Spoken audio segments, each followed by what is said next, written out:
Video like जरूर कर लीजिए और ऐसे वीडियो लगातार फ्री में पाने के लिए चैनल को तुरंत सब्सक्राइब कर लीजिए और बेल आइकन को जरूर टैप कर लीजिए ताकि आगे भी सारे वीडियो आपको मिलते रहे। यूट्यूब में फॉलो करते हैं तो प्लीज ये वाला फ्री टेलीग्राम चैनल जरूर ज्वाइन कर लीजिएगा। सारे नोटिफिकेशन सारे अपडेट यहीं पे आते हैं।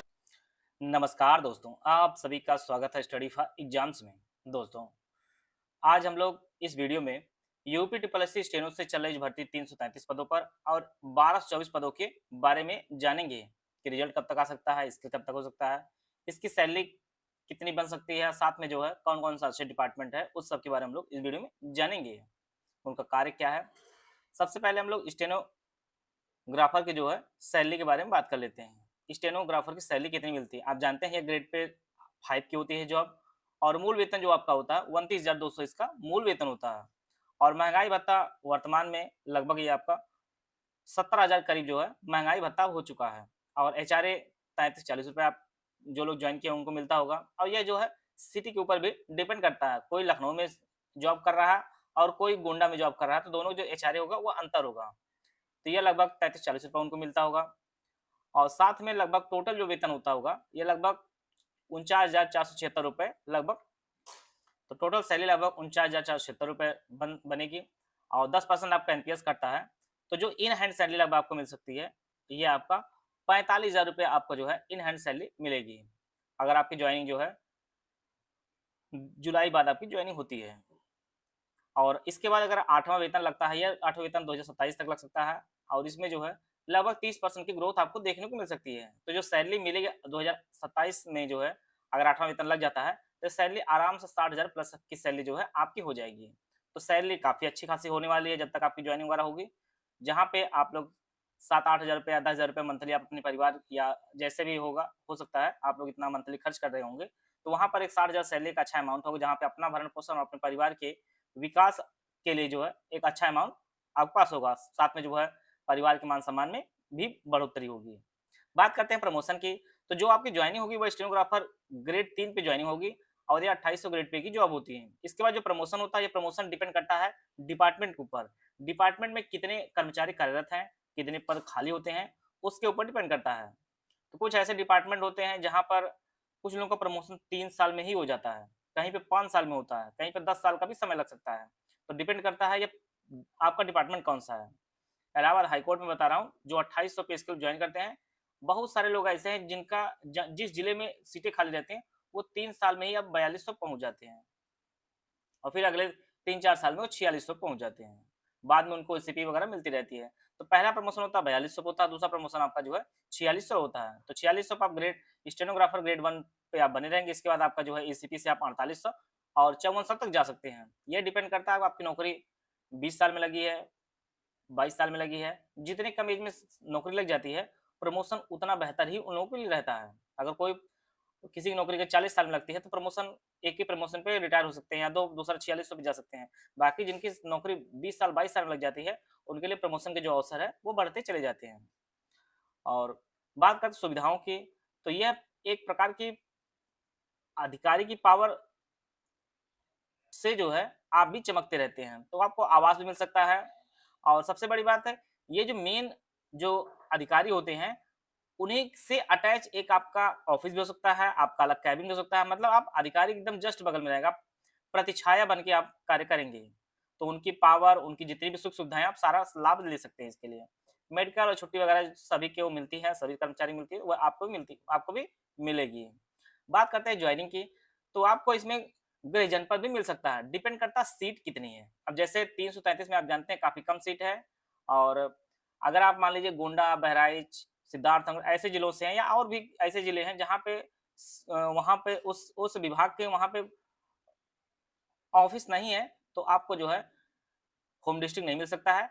बाकी 12-24 में सीटें थोड़ी ज़्यादा हैं। इसमें जो है जो चर्चित जिले हैं जैसे लखनऊ, प्रयागराज, वाराणसी ऐसे जिले, कानपुर है, इन सब में अपना गृह जनपद भी मिल सकता है। अगर सीटें हो रहेंगी तो आपको अपना गृह जनपद मिल जाएगा। यहाँ पे सबसे विशेष बात होती है कि यह जो स्टेनोग्राफर का जो कार्य होता है, ये हमेशा बड़े अधिकारी के साथ आप रहेंगे, उनके साथ पूरी पावर में आप रहेंगे। बिना आपकी अनुमति से जो है आप जितने भी बड़े अधिकारी हैं उनसे मुलाकात ना हो सकती है, ना ही उनका काम हो सकता है। लेकिन इसका काम करने का प्रॉफिट भी आपको मिलेगा और काम जो है आप जानिए कि अधिकारियों का कार्य होता है वो काफ़ी ज़्यादा होता है, तो जितना ज़्यादा कार्य होगा तो उसको उसका जो है आपको बेनिफिट भी मिलेगा, तो उतना आपको काम करना भी होगा और उसके उपज में आपको सुख-सुविधाएँ भी मिलती रहेंगी। जितने भी फाइलें वगैरह रहेंगी आपके माध्यम से जो है बड़े जो अधिकारी होते हैं वो साइन करते हैं, आपका सुझाव लेते रहते हैं, जैसे उनको आवश्यकता पड़ती है। आप जानते हैं कि इसमें आपका लिखित पेपर हुआ, अब अगला जो आपका स्किल और टाइपिंग हुआ। टाइपिंग यूपीटीपीएससी में सिर्फ़ हिंदी की होती है, इसको आप ध्यान दीजिएगा। सिर्फ़ हिंदी की टाइपिंग होती है।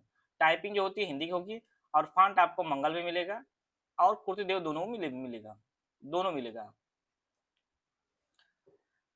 इसमें जो इंग्लिश की टाइपिंग नहीं होती है। विभाग का चयन आपको विशेष रूप से ध्यान देना है। अगर आप आगे की तैयारी करना चाहते हैं, तो वर्किंग डिपार्टमेंट मत चूज़ करिएगा। जैसे हाँ, वर्किंग डिपार्टमेंट में थोड़ा-सा जो 12-24 वाली पोस्ट है, उसमें कुछ डिपार्टमेंट जो थोड़ा वर्किंग है। बाकी जो 333 वाली पोस्ट है, इसमें कोई भी वर्किंग डिपार्टमेंट नहीं है। ज़्यादातर जो पोस्टें हैं, ये सभी जो हैं, आगे जो लोग पढ़ना वगैरह चाहते हैं, उनके लिए। जैसे पर्यटन विभाग आपका है और यूनिवर्सिटी वाला है, तो ये सभी चीज़ें मतलब काफ़ी नॉर्मल हैं। तो वहाँ पर एक आप आगे का ग्रोथ ग्रोथ करना चाहते हैं, पढ़ाई करना चाहते हैं, तो आप उसके अनुसार कर सकते हैं। बाकी प्रमोशन वाले जो डिपार्टमेंट है उनको मैं देख कर अलग से वीडियो बना दूँगा, कौन-कौन से प्रमोशन वाले पोस्ट हैं। आइए हम लोग देखते हैं सीटों के बारे में। आप जानते हैं 333 वाली वैकेंसी चल रही है, उसमें कुछ ऐसे जो भर्ती चल रही है,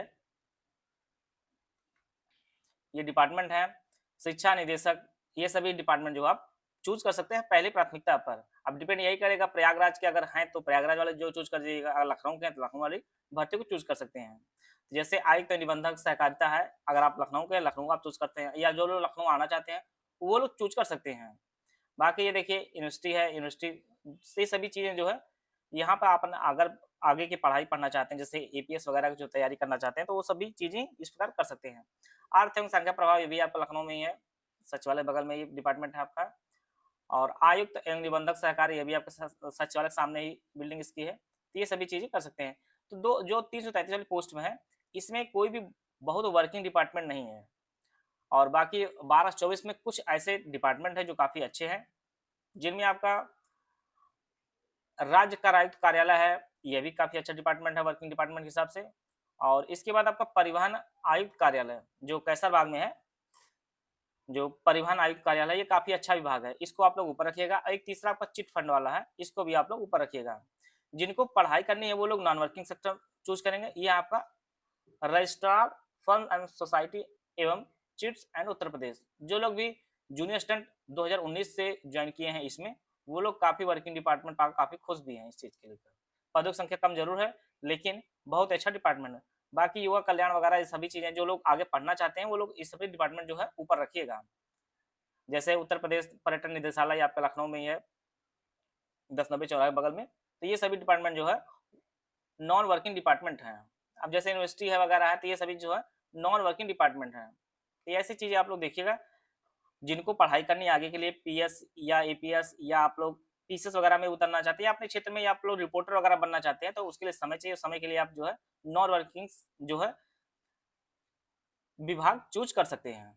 बाकी स्टेनोग्राफर कहीं पर भी रहेंगे, एक अच्छी सैलरी आपको मिलेगी, एक अच्छा पद मिलेगा और एक अच्छा आपका जो सेक्शन बनेगा, सब कुछ चीज़ें बहुत बेहतर रहती हैं और जितने भी बड़े अधिकारी हैं, उनकी आप हमेशा करीबी में रहेंगे। अभी आने वाली जो भर्ती आपकी है, जो भर्ती आएगी, समय लगेगा इस भर्ती आने में, जो राजस्व विभाग से भर्ती आएगी, जो 5512 में भर्ती 3284 जो भर्ती है, उसमें जो जूनियर असिस्टेंट की जो भर्ती आई है, वैसे स्टेनो की भर्ती उस विभाग में भी काफ़ी ज़्यादा है। तो वो जो भर्ती आएगी, उसके लिए काफ़ी बेहतर रहेगी, जहाँ पे आप डीएम, एसडीएम ये सभी जितने भी बड़े बड़े पद हैं, उन सभी के साथ आप रख सकते हैं इस चीज़ के लिए। हमेशा रहेंगे, हमेशा पावरफुल पोस्ट रहेगी और काफ़ी जो है वर्किंग डिपार्टमेंट वो सभी चीज़ें हैं। बाकी बहुत सारे लोग ऐसे हैं जो नए हैं जो वीडियो स्टेनो की पहली बार देख रहे हैं, तो मैं बार-बार प्रश्न नहीं रहता कितने दिनों में सीखा जा सकता है? आप लोग जानते हैं कि जो लोग सीखे हैं, 3 महीने कम से कम उनको बेसिक सीखने में लगेगा। बाकी स्पीड अगर बेहतर करना चाहते हैं, अगर आपके अच्छे सहयोगी हैं, मैं हमेशा बोलता हूँ, अगर आप लोग एक अच्छे कृष्ण को अपने साथ रख लेते हैं, अच्छे कृष्ण को अपने साथ सारथी बना लेते हैं, अच्छा जानकार, अच्छा भाई हो सकता है, साथी हो सकता है, कोई अगर हो सकता है, तो स्टेनो सीखने में अगले 6 महीने अगर आप अच्छी मेहनत करेंगे, अच्छी मेहनत कर देंगे, तो आराम से आप कर सकते हैं।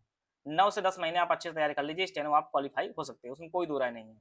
लेकिन उसके लिए एक अच्छा गुरु होना चाहिए, द्रोणाचार्य जैसे, और एक अच्छा आपका सारथी होना चाहिए जो आपको छोटी-छोटी गलतियों को आपको रूम में या रूम के बगल में या आप हमेशा मिलते-जुलते रहें, जो अच्छे से आपको समझा सके। तो ऐसे अगर सारथी अगर आपके पास हैं, तो निश्चित मानिए कि 9 से 10 महीने आप अच्छी तैयारी कर लेंगे और अच्छे गुरु आपके पास हैं, तो आप आराम से चीज़ें कर सकते हैं। तो यह जो है इस प्रकार जो है और साल का हमारा बैच शुरू किया गया है, जिसमें आपको स्मार्ट बोर्ड क्लासेस दी जाएगी, कंप्लीट 50 नोट दिए जाएँगे और 30 आपको टेस्ट कराए जाएँगे। इसकी जो फीस है 499 फीस है। इसके लिए आपको ज्ञान सर कूपन कोड आपको यूज़ करना होगा और ये जो बैच आपको ज्ञान सर एजुकेशन ऐप पर उपलब्ध होगा। और बात करते हैं रिजल्ट आने की, तो देखिए रिजल्ट आपका अगले महीने तक आ सकता है। रिजल्ट आपका 30-33 का भी जल्दी आ जाएगा अगले महीने तक और उसी के अराउंड आपको 12-24 का भी रिजल्ट आपको देखने को मिलेगा।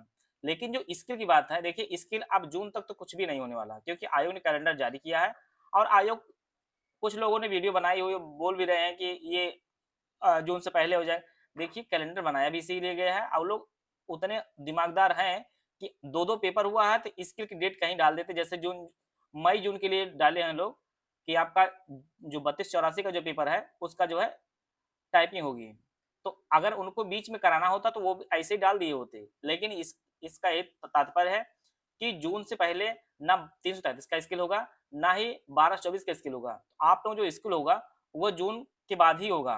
और मैं आपको बता दूँ आयोग की कभी भी प्राथमिकता में स्टेनो की भर्ती कभी नहीं रहती है जान लीजिए। आयोग के पास कुछ अध्याचन पड़े हैं, ना वो अध्याचन अभी जल्दी जारी करेगा और वो अध्याचन हमेशा बाद में ही जारी करेगा। तो प्राथमिकता आयोग की कभी भी स्टेनो वगैरह नहीं रहती है, ना ही इतने ज़्यादा इसमें पद हैं। तो इसलिए जो है आपका जो स्किल होगा वो जुलाई बाद ही होगा।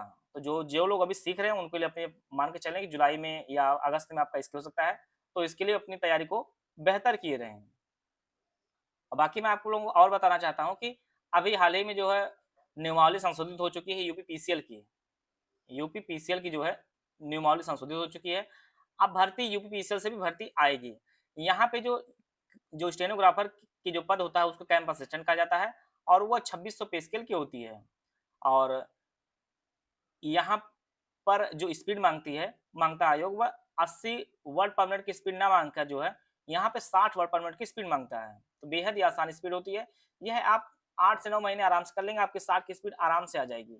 लेकिन इसके साथ आप लोग रिटन की भी तैयारी करते चलिए क्योंकि यहाँ पर कंप्यूटर गेम चेंजर होता है, कंप्यूटर क्वालीफाई करना काफ़ी कठिन होता है सबके लिए। तो ये सभी चीज़ें आप लोग करते चलिए। एक अच्छी खासी भर्ती आपको यूपीसीएल की जो है यूपी ट्रिपल एससी के माध्यम से आने वाली है और ये इसमें समय लगेगा लेकिन भर्ती आएगी तो आएगी। तो आप लोग अपनी तैयारी भी किए रहिए। और यूपी ट्रिपल एससी का जो स्किल होता है वो थोड़ा टफ होता है अन्य आयोगों की अपेक्षा। यहाँ पर संपादकीय वगैरह बोला जा सकता है, उसके लिए भी आप अपनी तैयारी को पहले से किए रहिए क्योंकि पिछली बार स्किल काफ़ी टफ बोला गया था और वही से उम्मीद करते हैं इस बार भी उसी प्रकार से बोला सकता है। और हो सकता है स्किल जो है जहाँ पर टाइपिंग हो रही है रजत में बार-बार, वहीं पर आपका स्किल भी लग सकता है। अब समय आने पर देखा सकता है कब तक जो है टाइप स्किल आपका हो, लेकिन आयोग को एक ही प्रयास करना चाहिए, सबको स्किल एक ही दिन बुलाए। जितने भी लोग हों, संस्था अलग-अलग कर दे लेकिन मैटर अलग-अलग हो जाने से उसमें भी थोड़ी दिक्कत होती है। कुछ लोगों के लिए आसान हो जाता है, कुछ लोगों के लिए कठिन हो जाता है। जो 333 वाला स्किल है वो एक ही दिन बुला सकते हैं, बाकी 12-24 के लिए ज़्यादातर बुला सकते हैं। और बात करते हैं कट-ऑफ की। कट-ऑफ आप जानते हैं कि जो 333 पोस्ट के लिए पेपर दिए लगभग 4500 के आसपास जो भी हैं, ये देखिए 17 गुना तो सिर्फ टाइपिंग में आयोग ने बुलाया है 5512 वालों को और यहाँ पे तो टाइपिंग के साथ स्किल भी है। तो उम्मीद करते हैं कि लगभग-लगभग ये लोग सभी लोगों को बुला सकते हैं। और जानिए कि अभी लेखपाल की भर्ती आ चुकी है, कांस्टेबल भर्ती चल रही है, एसआई भर्ती चल रही है और अभी लोअर पीसी वगैरह भर्ती आ जाएगी, तो बहुत लोग तो ऐसे ही छूट जाएँगे जानिए। और स्टेनो एक ऐसी चीज़ है बराबर रिवीजन की चीज़ें हैं।